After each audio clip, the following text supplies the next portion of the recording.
আজকে ইলেকশন আপনারা জানেন না, ইলেকশন মাত্র আর 3 সপ্তাহ আছে।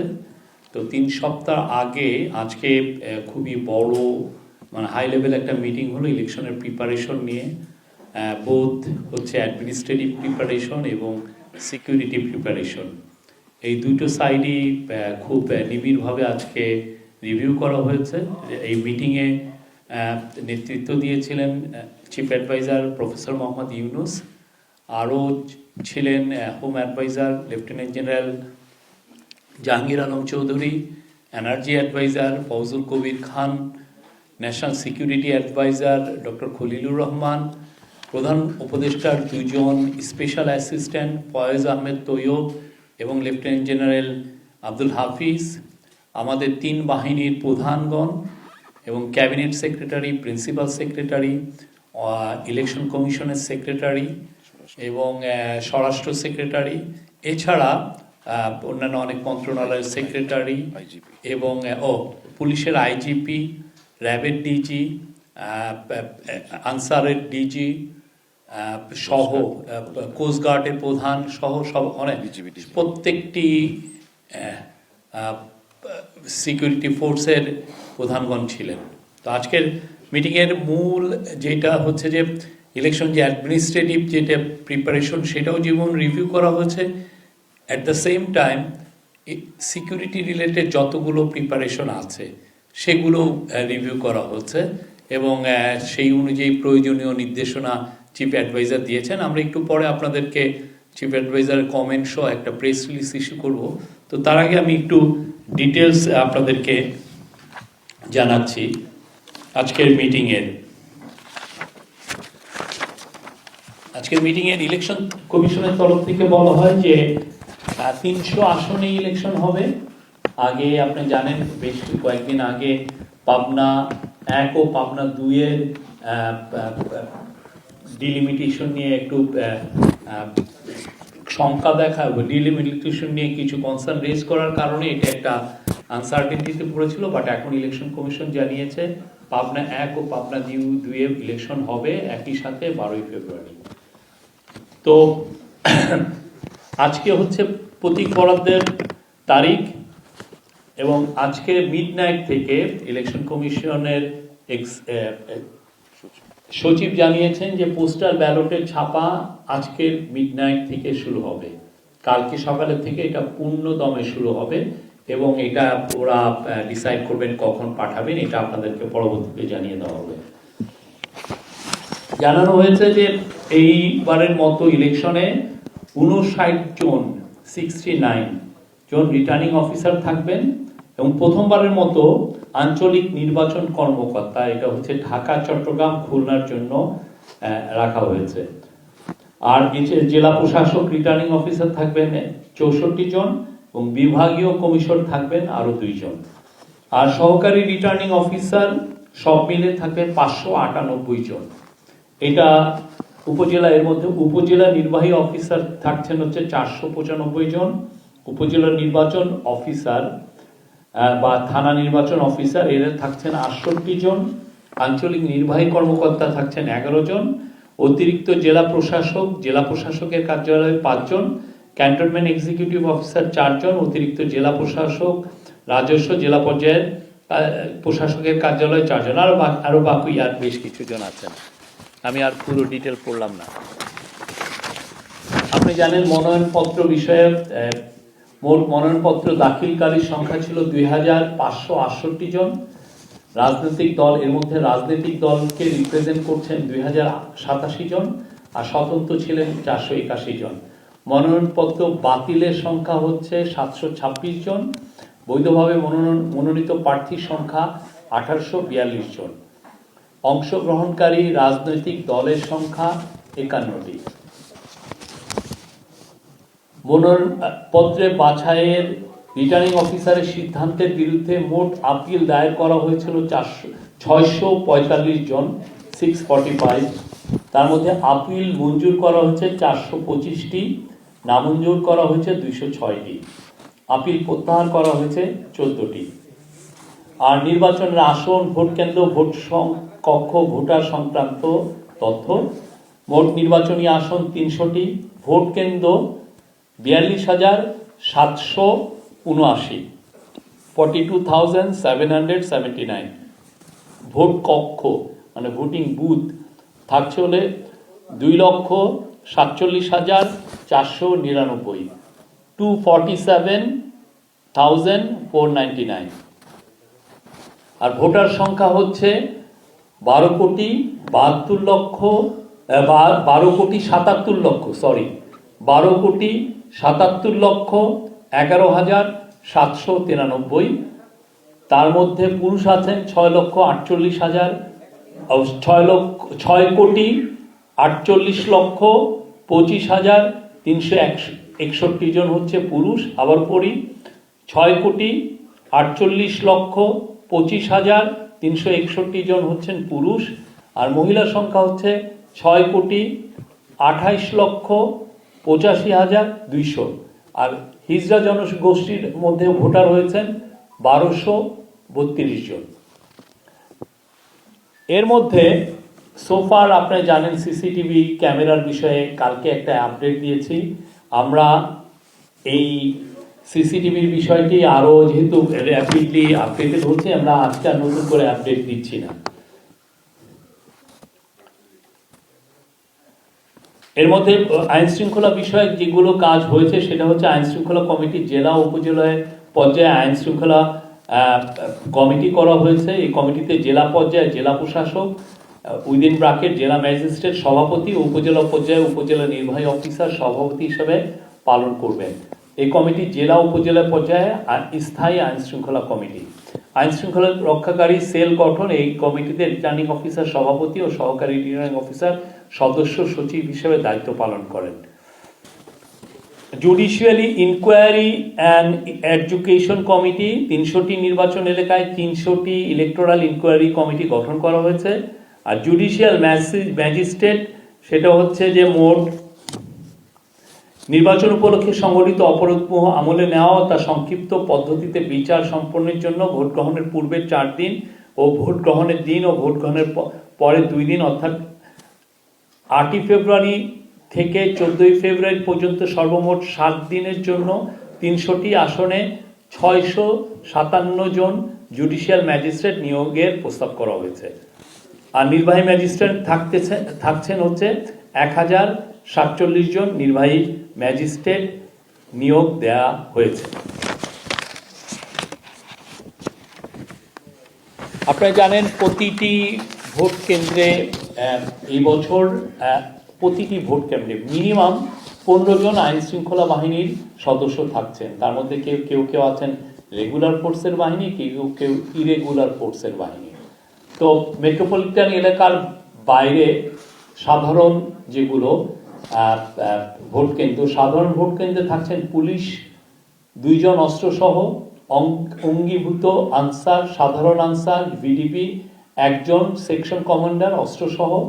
প্রতি ভোট কেন্দ্রে দায়িত্বপ্রাপ্ত প্রিজাইডিং অফিসারের নিরাপত্তার জন্য 1 জন অস্ত্রসহ আনসার সদস্য মোতায়েন হবে। এটা এবারেই প্রথম করা হচ্ছে।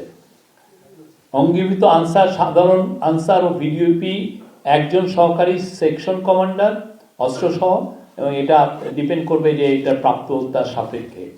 অঙ্গীভূত আনসার, সাধারণ আনসার ও ভিডিপি মহিলা 4, পুরুষ 6, 10 জন লাঠি সহ। গ্রাম পুলিশ 1 জন, দফাদার মহল্লাদার ক্ষেত্রে বিশেষ 2 জন। আর অন্যান্যদের ক্ষেত্রে জাস্ট 2-3 জন বাড়বে, যেগুলো গুরুত্বপূর্ণ বা যেখানে আমরা মনে করছি যে এটা ভালনারেবল বা টু এনি রিস্ক, সেক্ষেত্রে এদের সংখ্যা বাড়বে। মানে এর ক্ষেত্রে হবে হচ্ছে সাধারণ ভোট কেন্দ্রে 15 থেকে 17 জন, আর গুরুত্বপূর্ণ ক্ষেত্রে 18 থেকে 19 জন পর্যন্ত যাবে।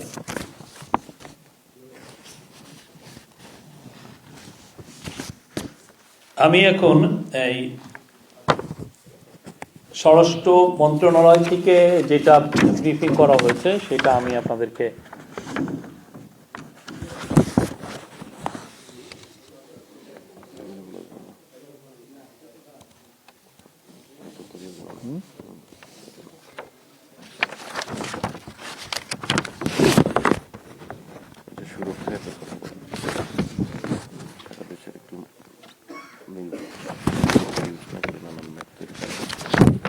এর তরফ থেকে অনেকগুলো ঝুঁকিপূর্ণ কেন্দ্রের কথা বলা হয়েছে, যে সেগুলোর ব্যাপারে কি কি মেজার নেওয়া হচ্ছে, এবং আশা করা যাচ্ছে যে আগামী মিটিংগুলোতে এটা আরও আপডেটেড লিস্ট হবে। যেটা আজকে আমরা মনে করছি ঝুঁকিপূর্ণ, সেটা আগামী এক সপ্তাহে কি মেজার নিলে যেটা হবে, যে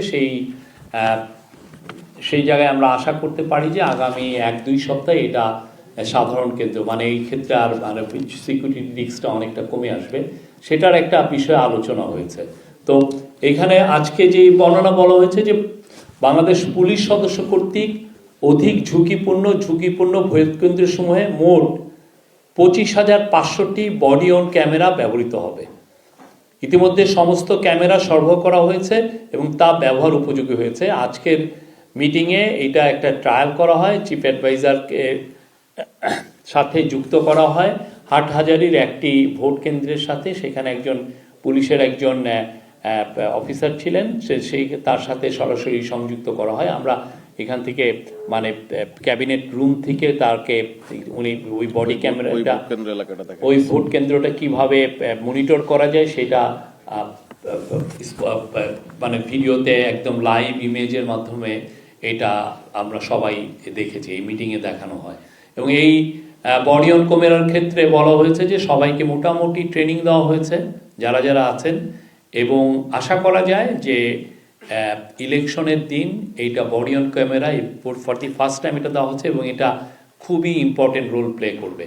আপনারা যারা যারা পুলিশের যারা সদস্য যারা এটা ক্যারি করবেন, তারা পুরো কেন্দ্রের আশেপাশে সবগুলো ফটোই তার কাছে থাকবে বা লাইভ ইমেজ থাকবে, এবং কিছু কিছু ক্ষেত্রে যদি ওইখানে কোনো ট্রাবল দেখা দেয় সেটা খুব তাৎক্ষণিক তারা লাইভ স্ট্রিমিংও করতে পারবেন বা এসওএস এর মাধ্যমে ইমেজ পাঠাতে পারবেন। এসওএস ওরা যদি অ্যাক্টিভেট করেন তাহলে অটোমেটিক এটা একটা সুরক্ষা অ্যাপ করা হয়েছে, সুরক্ষা অ্যাপের সাথে এটা সংযুক্ত হবে, এবং সেক্ষেত্রে যেটা হবে যে জেলার থেকে বা উপজেলার থেকে বা একদম সেন্ট্রাল লেভেল থেকে খুব দ্রুত কুইক রেসপন্স করা যাবে। এই কুইক রেসপন্সের মাধ্যমে যেই সমস্ত জায়গায় ট্রাবল হচ্ছে, আমরা আশা করি যে একটা জায়গায়ও ট্রাবল হবে না, বাট যদি হয় সেক্ষেত্রে স্থানীয় পুলিশ এরা তো মুভ করবেই, at the same time military যেটা অ্যাক্টিভ কুইক রেসপন্সের জন্য স্ট্রাইকিং ফোর্স হিসেবে থাকবে, তারা রেসপন্স করবে। আর আজকে জানানো হয় যে আর্মির তরফ থেকে মোট এই প্রথমবারের মতো 1 লক্ষ সেনাবাহিনীর মেম্বার থাকবেন, 1 লক্ষের উপরে। আর বাংলাদেশ নৌবাহিনীর 5,000-এর উপরে থাকবেন, বাংলাদেশ বিমান বাহিনীর 3,730 জনের উপরে থাকবেন, আর বাংলাদেশ পুলিশের থাকবেন প্রায় 1.5 লক্ষ, বাংলাদেশ আনসার গ্রাম প্রতিরক্ষা বাহিনীর 5,76,000, আর বর্ডার গার্ডের থাকবেন প্রায় 38,000, বাংলাদেশ কোস্ট গার্ডের 3,500 উপরে, র্যাবের থাকবেন প্রায় 8,000, এবং ফায়ার সার্ভিস সিভিল ডিফেন্স অধিদপ্তরের থাকবেন আরও 13,390 জন। এছাড়া আরও যেগুলো থাকবেন যে বিএনসিসির মেম্বাররাও থাকতে পারেন, আমরা আশা করছি 15,000 বাংলাদেশ ন্যাশনাল ক্যাডেট কোরের এরা মেম্বাররা সেই দিন। আর এই প্রথমবারের মতো ফায়ার সার্ভিসকে ইনভলভ করা হলো, যাতে তারা খুব দ্রুত কোনো জায়গায় রেসপন্ড করতে পারেন। আপনারা জানেন ফায়ার ইনসিডেন্ট হওয়াটা অস্বাভাবিক কিছু নয়, বাট তারা খুব দ্রুত রেসপন্ড করবেন। আর আরেকটা হচ্ছে যে এবারের প্রথম ড্রোন থাকবে, ড্রোন প্রায় 500টার মতো ড্রোন ডিপ্লয় করা হচ্ছে। পুলিশের ডগ স্কোয়াড থাকবে, এবং ডগ স্কোয়াড 50টির মতো তারাও দেখবে, এবং আমরা আশা করছি। এবং ড্রোনের ক্ষেত্রে যেটা হচ্ছে যে যেহেতু ড্রোন সরকার সিকিউরিটি ফোর্স পুরো ড্রোন তারাই ম্যানেজ করবে, আশেপাশে কিছু রেস্ট্রিকশন থাকবে যাতে অন্যান্য কেউ সাধারণ মানুষ যাতে ড্রোন না উড়াতে পারেন। এটাকে সমন্বিত করার জন্য এটা একটা খুব দ্রুত একটা কমিটি করে দেওয়া হবে, যাতে এটাকে ড্রোনটা কিভাবে উড়ানো হবে এই বিষয়ে।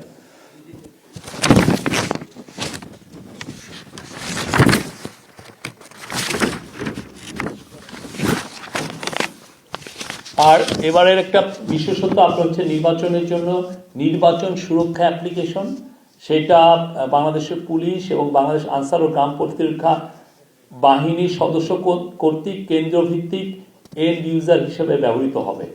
রেসপন্ডার হিসাবে সশস্ত্র বাহিনী, Bangladesh police, BGB, coastguard, RAB, Ansar, DGFI এবং এনএসআইয়ের পাশাপাশি সহকারী রিটার্নিং অফিসারগণ উক্ত অ্যাপ্লিকেশনটা ব্যবহার করবেন। অ্যাপ্লিকেশনটির মাধ্যমে কেন্দ্রীয়, বিভাগীয় ও জেলা পর্যায়ে বিভিন্ন দায়িত্বপ্রাপ্ত কর্মকর্তাদের পাশাপাশি রিটার্নিং অফিসারগণ ওভারসাইট প্যানেল ইউজার হিসেবে ভূমিকা পালন করবেন। বিভিন্ন বাহিনীর সঙ্গে এই অ্যাপ্লিকেশনের ব্যবহার প্রয়োগ বিষয়ে সভা অনুষ্ঠিত হয়েছে 28শে জানুয়ারি 2026 তারিখের মধ্যে এন্ড ইউজার এবং রেসপন্ডার রেজিস্ট্রেশন কার্যক্রম সম্পূর্ণ হবে। আমরা আশা করছি জানুয়ারি মাসের মধ্যে এটার যত ট্রেনিং আছে সব প্রায় শেষ। তা আর অন্যান্য যেগুলো প্রায় 9 লক্ষ যেগুলো মেম্বার অফ সিকিউরিটি ফোর্সের কথা বলা হলো, তার মধ্যে 90%-এরই ট্রেনিং শেষ, আরও বেশি মনে হয় 95%-এর মধ্যেও ট্রেনিং শেষ। এবং আমরা আগামী মিটিংয়ের সময় এটা পুরো আপডেটেড লিস্ট আমরা দিতে পারবো। আমরা এই নির্বাচনী সুরক্ষা অ্যাপ্লিকেশনটা এর আগে এই ধরনের একটা সিমিলার অ্যাপ ইউজ করা হয়েছিল শারদীয় দুর্গাপূজার সময়, এবং এই শারদীয় দুর্গাপূজায় আমরা এটার খুব এফেক্টিভ কিছু রোল দেখেছি, যে কোথাও যদি কোনো রকমের কোনো টেনশন ক্রিয়েট হয়েছে, কোনো ইনসিডেন্ট হয়েছে, তো সেক্ষেত্রে সিকিউরিটি ফোর্সেস খুব কুইকলি রেসপন্ড করতে পেরেছেন এবং খুব দ্রুত সিচুয়েশনকে আন্ডার কন্ট্রোলে আনতে পেরেছেন। এই ছিল আজকের মিটিংয়ের সারবস্তু। আর আজকের চিফ অ্যাডভাইজার প্রথমেই ভাষণ দেন। আমরা ভাষণের তার যে কি পার্টসটা আপনাদের সাথে আমরা একটু পরে শেয়ার করব। উনি খুব প্রিপারেশনটা খুব আরও যত কোনো ফুল প্রিপারেশনের কথা বলেন। উনি বলেছেন যে এই ইলেকশনটা যাতে নিখুঁতভাবে হয় এবং এটা যাতে আমরা গর্বের সাথে বলতে পারি যে খুব ভালো একটা ইলেকশন হয়েছে। আর এটার উনি এই যা কর্মযোগ্য হচ্ছে সব কিছুর ক্ষেত্রে আরও ভালোভাবে এইটাকে আরও কত বেটার করা যায় সে বিষয়ে উনি জোর দিয়েছেন। আর উনি বলেছেন যে ইলেকশন কমিশনকে এই ইলেকশনের বিষয়ে যত ধরনের সহযোগিতা লাগে এটা গভর্নমেন্ট থেকে পুরোপুরি সহযোগিতা দেওয়া হবে। আর উনি টেকের যে টেক ইউজ করা হচ্ছে, সিসিটিভি, তারপরে ড্রোন এবং বডি অন ক্যামেরা, সেগুলো যাতে নিখুঁতভাবে ব্যবহার করা হয় এবং এটার যাতে বারবার এই ট্রায়াল দেওয়া হয়, এই ট্রায়াল দিয়ে যাতে এটা নিখুঁতভাবে ব্যবহার করার বিষয়ে উনি জোর দিয়েছেন।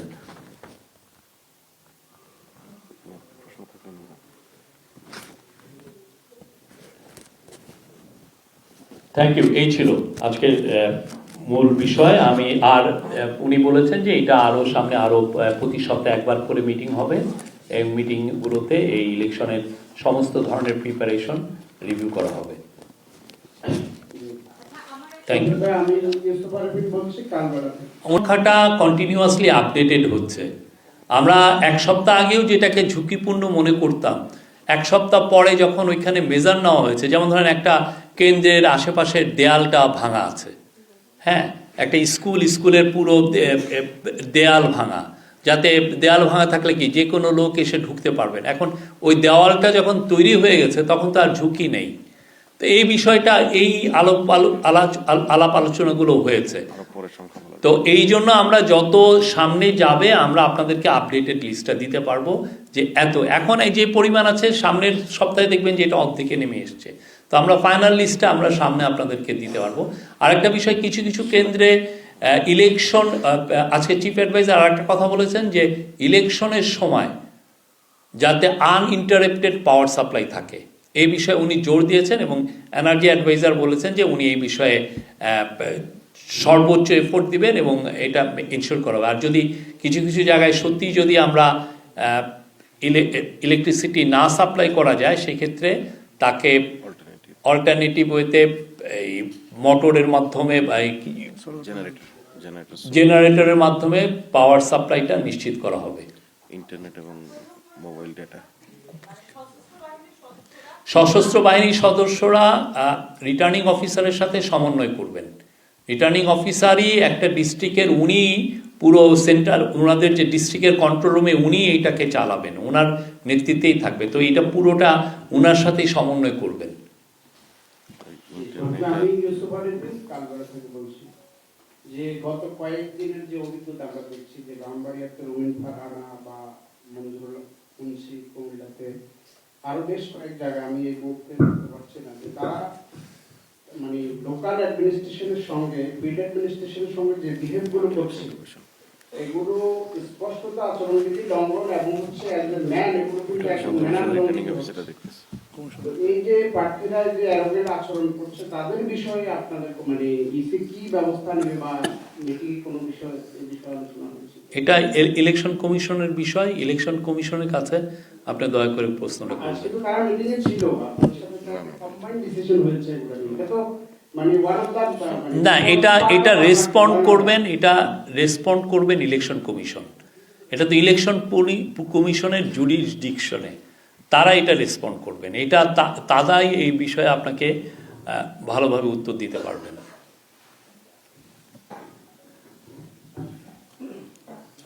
আমার নাম মনিরুজ্জামান উজ্জ্বল, জি। থেকে বলছিলাম। আপনি বিদ্যুতের কথা বলেছেন, ইন্টারনেটের ক্ষেত্রে ইন্টারনেট যদি ব্যাহত হয় ইন্টারনেট এবং মোবাইল নেটওয়ার্ক। সিসিটিভি নেটওয়ার্কে সারা দেশ থাকবে, আপনারা গতকাল বলেছেন। এখানে কোনো হ্যাকিং এর ঝুঁকি আছে কি, বা হ্যাকিং এর ঝুঁকি মোকাবেলার কোনো ব্যবস্থা নেওয়া হবে? এই প্রত্যেকটা বিষয়ই দেখা হচ্ছে। আজকে এই বিষয়ে ফয়েজ আহমেদ তৈয়ব ছিলেন, উনি এই পুরো বিষয়টা দেখছেন।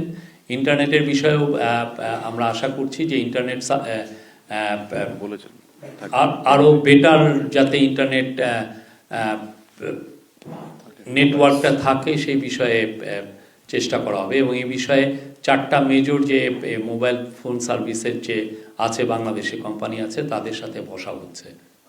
শহীদ ভাই, আমি হ্যাঁ বলেন।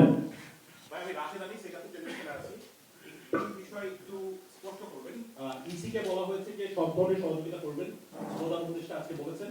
কিন্তু আমরা আসলে 2 দিন আগে যেটা দেখেছি যে এনসিপি কে দেখেছি যে প্রধান উপদেষ্টা এখানে গেছেন, বৈঠক করেছেন এবং অভিযোগ করেছেন ইসি নিয়ে, এবং জামাতের সাথেও তারা কথা বলেছে, বিশেষ করে 10 দলীয় যে জোট রয়েছে আর নির্বাচনকে ঘিরে বিশেষ করে দ্বৈত নাগরিক এবং ঋণ খেলাপি নিয়ে নানা ধরনের অভিযোগ করা হয়েছে, এবং তারা বলেছেন প্রয়োজনে তারা মাঠে নামবেন। এই বিষয়টি নিয়ে আসলে কি অবস্থা? না, আমার মনে হয় এই বিষয়টা তো ইলেকশন কমিশনের বিষয়।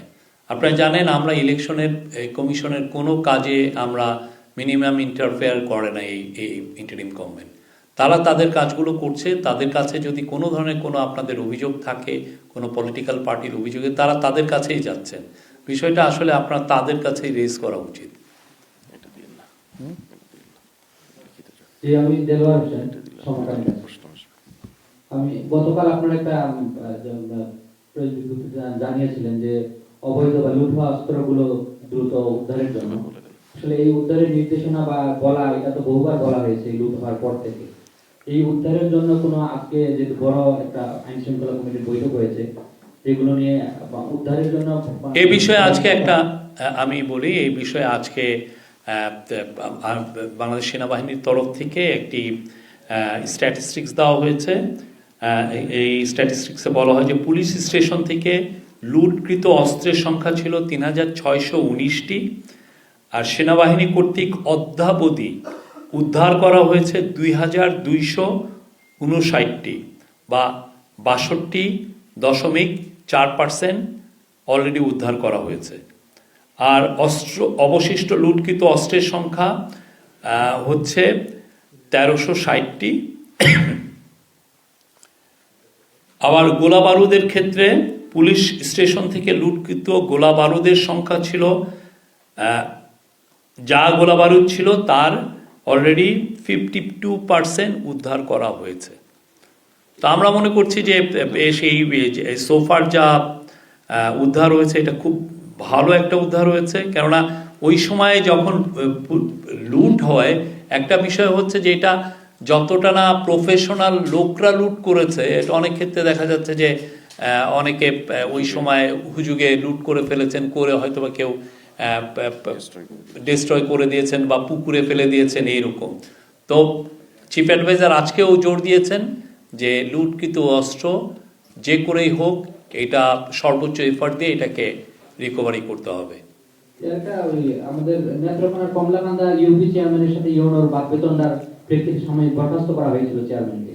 আমরা দেখছি যে গতকাল ইউনোকেও তাকে বরিশালের একটা উপজেলায় তাকে বদলি করা হয়েছে এবং ফেসবুকে এটা নানাভাবে সমালোচনা হচ্ছে যে তাদের এবং তার কর্মী বাহিনীদের প্রেসারে মূলত ইউনোকে বদলি করা হয়েছে। এই বিষয়গুলো আপনি ইলেকশন কমিশন এখন এই পদায়নগুলো দেখেন। এগেন আমি আপনাকে বলবো ইলেকশন কমিশনকে এই বিষয়টা জিজ্ঞেস করতে। আসসালামু আলাইকুম, শরীফ ভাই মাহবুব শরীফ বলছি মাইটিভি থেকে। প্রশ্ন হচ্ছে দুটো। একটা হচ্ছে যে আমরা বরাবর অবৈধ অস্ত্র বলতে যেগুলো লুট হয়েছিল সেগুলোর একটা পরিসংখ্যান দিই, কিন্তু নির্বাচনের আগে অবৈধ বলতে আরো কিছু অস্ত্র শস্ত্র দেশের মধ্যে থাকে, সেইগুলো উদ্ধারের আসলে পরিস্থিতিটা কি? এক। দুই হচ্ছে প্রত্যন্ত কিছু অঞ্চল আছে, বাংলাদেশ যেহেতু নদী বিধৌত দেশ, অনেক জায়গায় আছে যেখানে সরাসরি সংযোগ থাকে না, মাত্র 2 জন পুলিশ থাকবেন অস্ত্রধারী। তো সেই কেন্দ্রগুলো কি নিরাপদ কতটুকু থাকবে, আর কোনো মেজর নেওয়া হবে কিনা? ধন্যবাদ।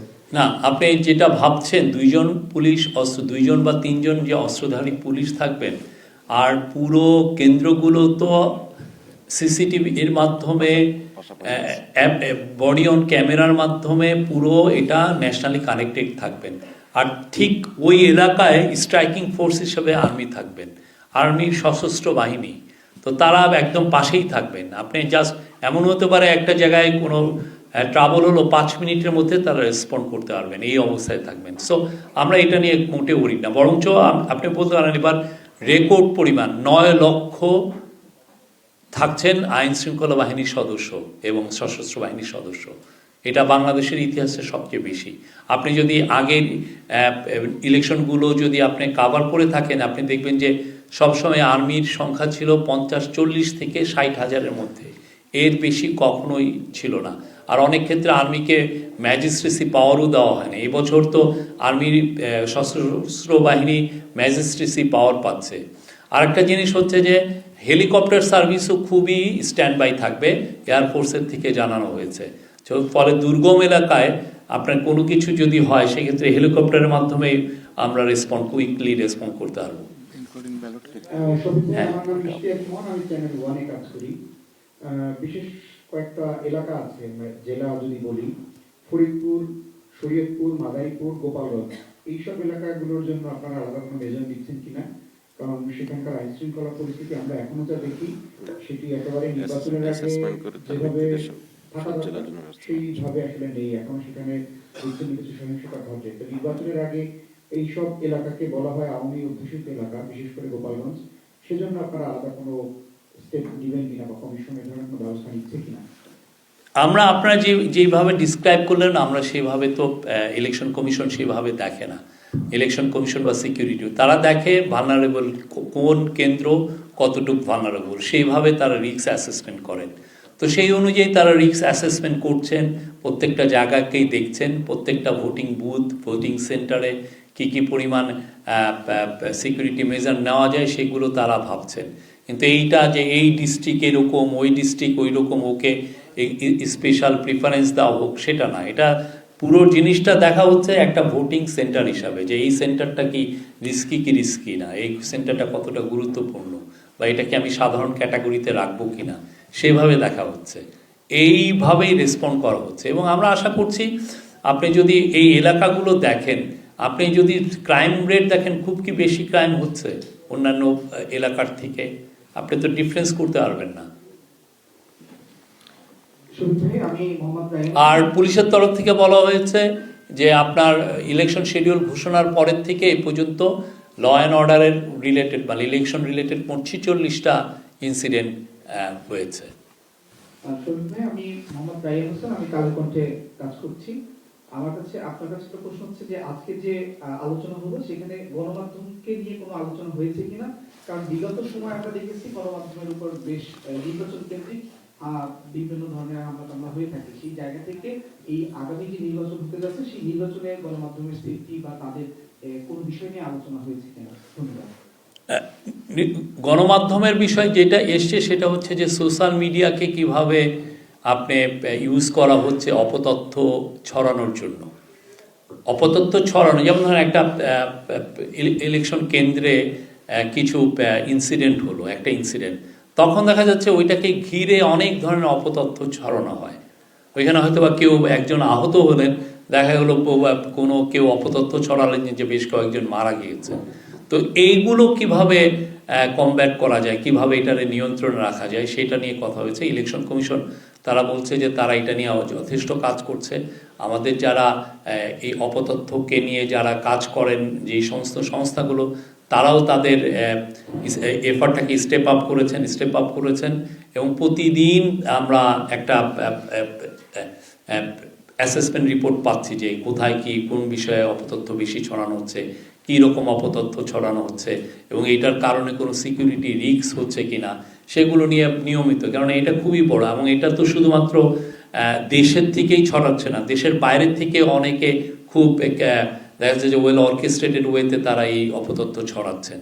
পতিত স্বৈরাচারের যারা দোসর ছিলেন বা তার সাপোর্টাররা, তারা তো চাচ্ছে অনেক ধরনের অপতথ্য ছড়াচ্ছেন।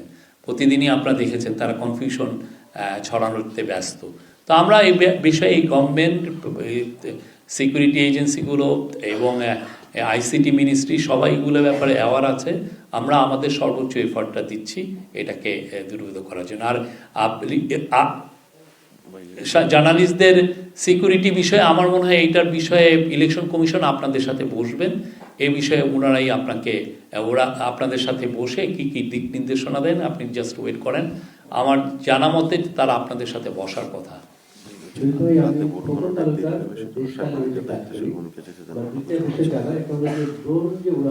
আর একটা বিষয়ে আমরা মিটিংয়ে বলা হয়েছে যে এই বছর আপনি জানেন তো ভোট গণনা একটু দেরি হতে পারে। এটা ভোট গণনার জন্য এটা অনেক সময় হয় যে ভোট গণনা দেরি হলে অনেক ধরনের রিউমার তৈরি হয়। হ্যাঁ, কিন্তু আজকে জানানো হয়েছে যে ভোট গণনা, এটার কারণ হচ্ছে আপনারা জানেন যে শুধুমাত্র তো ইলেকশনই হচ্ছে না, সাথে একটা রেফারেন্ডামও হচ্ছে। তো ফলে এইটা দুইটা ভোট কাউন্টই একসাথে চলবে। হ্যাঁ, তারপরে সাথে আছে পোস্টাল ব্যালট। তো এই জন্য কিছু ক্ষেত্রে ভোট গণনার একটু দেরি হতে পারে। সেই বিষয়টা আপনারা অবশ্যই আমরা আশা করব যে আপনারা দেশবাসীকে জানাবেন, এই বিষয়কে সবাইকে আগের থেকেই প্রস্তুত রাখা যে না, এটা দেরি হতে পারে। কেন এই বছর অনেক কিছু নতুন নতুন মেজার নেওয়া হয়েছে। আমরা চাচ্ছি যে খুব ভালোভাবে ভোট গণনা হোক এবং সেক্ষেত্রে কিছু ডিলে হতে পারে ভোট গণনায়। আমি জানতে চাচ্ছিলাম দুইটা বিষয়। এখন যে ড্রোন উড়ানো হবে কেন্দ্রের আশপাশে, এটা তো সরকারের তরফ থেকে বা নির্বাচন কমিশনের পক্ষ থেকে থাকবে। এর বাইরে যারা কন্টেন্ট ক্রিয়েটর আছে বা যারা ব্যক্তিগতভাবে যদি কেউ উড়াতে চায়, এটাতে তারা এই বিষয়ে রিভিউ করা হবে কারা কারা ড্রোন উড়াতে পারবেন, আর নির্বাচন ভোট কেন্দ্রের কতটুকু আশেপাশে করতে পারবেন, আর সাধারণ মানুষকে বা কন্টেন্ট ক্রিয়েটরদেরকে ড্রোন উড়াতে দেওয়া হবে কিনা, এই পুরো বিষয়ে খুব দ্রুত একটা ডিসিশন আসবে। এটা নিয়ে একটা কমিটি কাজ করবে। আরেকটা বিষয় ছিল, আজকে এই কমিশনের রিপোর্ট জমা দেওয়ার কথা প্রধান উপদেষ্টা মহোদয় বরাবর, দিয়েছে কিনা? এই কমিশনের রিপোর্ট আজকে বিকালে দেবে এবং ওনারা দেওয়ার পর আমরা আপনাদেরকে আপডেট জানিয়ে দেবো।